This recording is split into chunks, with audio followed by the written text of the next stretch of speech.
As a longtime gamer, I've probably played over 100 tutorials. They're a helpful feature and make games more accessible for all types of players. All tutorials have a few boxes they have to check in order to teach players how to properly interface with the game. First, they need to teach players how to use a game's basic functions, such as moving, looking around, or crouching. Second, they must teach players when to do these actions. For example, a game may confront the player with a wall that must be climbed over. While the game may not explicitly say, when you encounter a wall, climb it, players will often come to these conclusions by trial and error. Finally, a tutorial should introduce a player to their protagonist, and bonus points if it grants a glimpse into the game's world. I believe these three criteria must be met for a tutorial to be both helpful and relatively enjoyable. However, some games soar beyond the bare minimum, implementing diegetic tutorials that drop players into the action right away. These games refuse to compromise their pacing for a slow, stale beginning. They know the player doesn't want to sit through that. Games like these aspire to be not only good, not only passable, but great. One of these games is Metal Gear Solid 5: The Phantom Pain. Looking back on the franchise, this seems like a trend in the Metal Gear games. Metal Gear Solid 4 drops you on the battlefield, teaching you how to use close quarters combat by, well, placing you in close combat. Metal Gear Rising: Revengeance's tutorial level teaches you the QuickTime events by launching a robotic arm at you and forcing you to either block or die. However, I believe Metal Gear Solid 5 features a tutorial that surpasses its predecessors, that blows any game I've ever played out of the water, for one primary reason: it doesn't feel like a tutorial. The game begins with you lying in a hospital bed, waking up from a 9-year-long coma. The doctor tests your physical capacities by asking you to look around, nodding your head up and down. This is the most blatantly tutorial-esque section of the game. The doctor informs you that the cause of your coma was a massive explosion that left you riddled with shrapnel, and to the protagonist's horror, with one less forearm.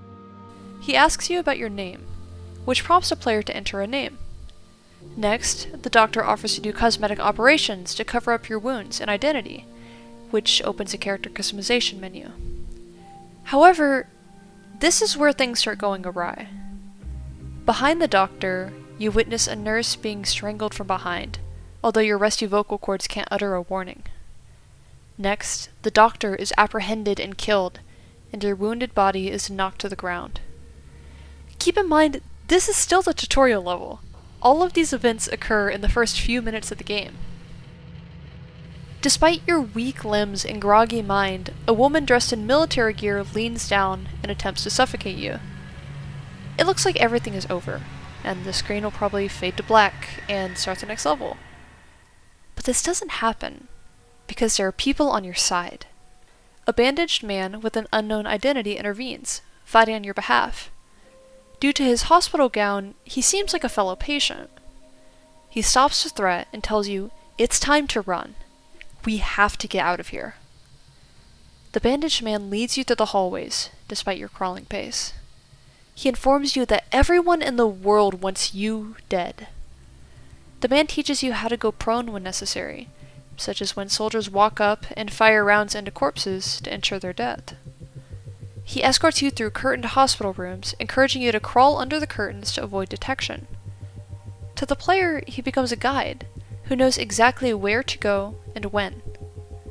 In my playthrough, I found myself staying directly next to him, almost too close because he was the only character I could trust. Even though I didn't catch his name, I knew I could trust him with my life. I grew fond of him, due to his relentless motivation to protect me. I wanted him to be safe too, and got a little anxious when he ducked out of sight, although I knew he was vastly more capable than me. From the player's perspective, this man is a protector, a trustworthy guide who knows the hospital like the back of his hand. From a developer's standpoint, this character is a brilliant vessel for teaching the game's mechanics. In Metal Gear Solid 5, the bandaged man is the tutorial. Rather than a disembodied voice instructing the player to press Control to crouch, the bandaged man is grounded in the world of the game. His instruction doesn't break the immersion of the player, rather, it enhances it. While playing the game, the man doesn't feel like a throwaway character, just meant for teaching the player.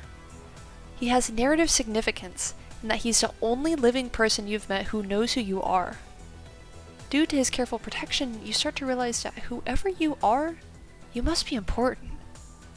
Through the first level of the game, hospital patients around you die, and parts of the building explode, but the one consistent variable is a bandaged man. Metal Gear Solid 5's developers are geniuses for this decision, because by the end of the first mission, you know how to use the game's controls, you know when to use said controls, and you are introduced to not only the protagonist, but the world around them. Due to the female soldier who tried to choke you despite your weak body, and this mysterious man who would die for you, you start to get a feeling that whoever you are in this story, you're a pretty big deal. While more mechanics are introduced later in the game, this tutorial excels at teaching you exactly what you need to know at this point in time.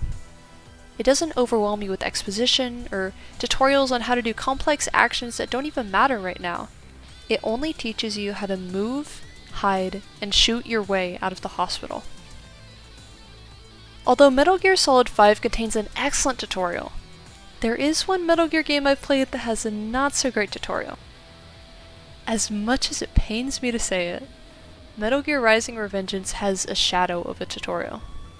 The game teaches you how to attack, heavy attack, and ninja run, but in all honesty, that's really it. It doesn't inform you how to use the consumables you pick up throughout the game, like health packs or grenades. It also fails to show you how to switch your weapons mid-game. As a beginner Metal Gear player picking up this game for the first time, I had no idea health packs were even a thing for my first 2.5 playthroughs. While this design flaw was certainly an oversight, and increased the difficulty of my new player experience, it had interesting implications for the way I played the game. Since I wasn't aware that health packs were an option, I learned how to parry out of necessity. I figured out that the most effective way of learning boss attacks was focusing purely on defense during my first attempt. I would read their moves, memorizing the number of hits in their combos so I could parry them.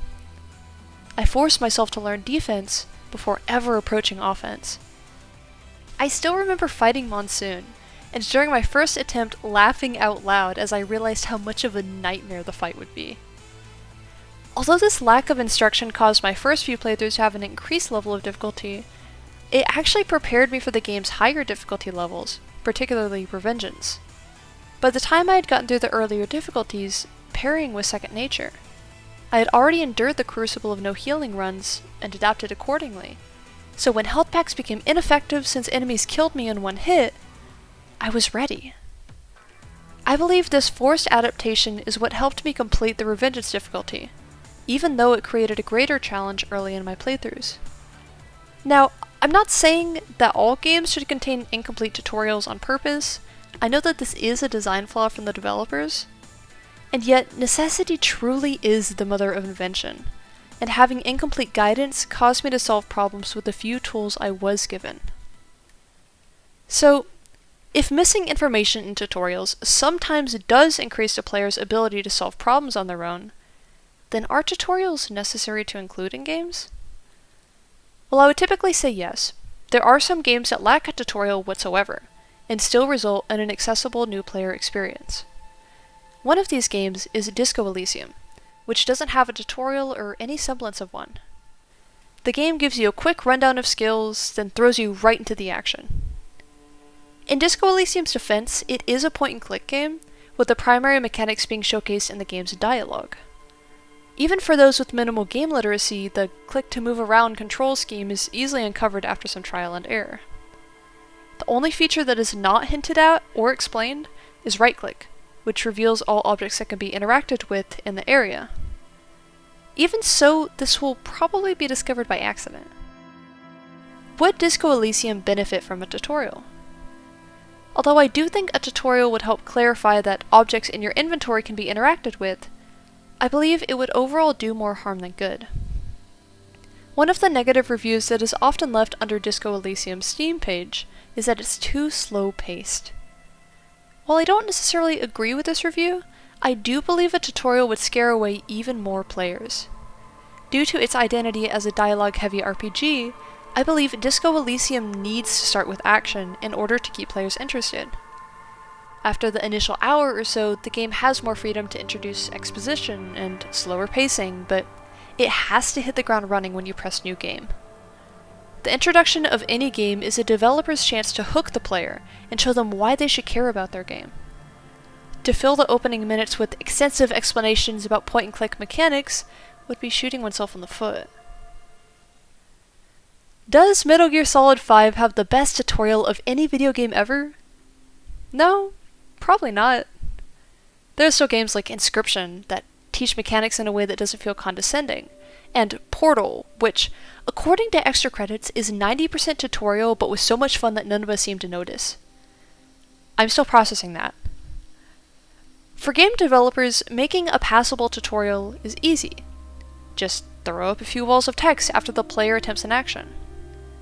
Making a good tutorial is also relatively easy. Don't use walls of text.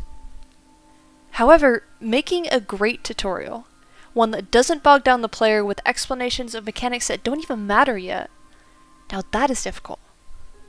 Since tutorials are typically the last section to be added to the game, tacked on right before release, it's tempting to take shortcuts while designing them.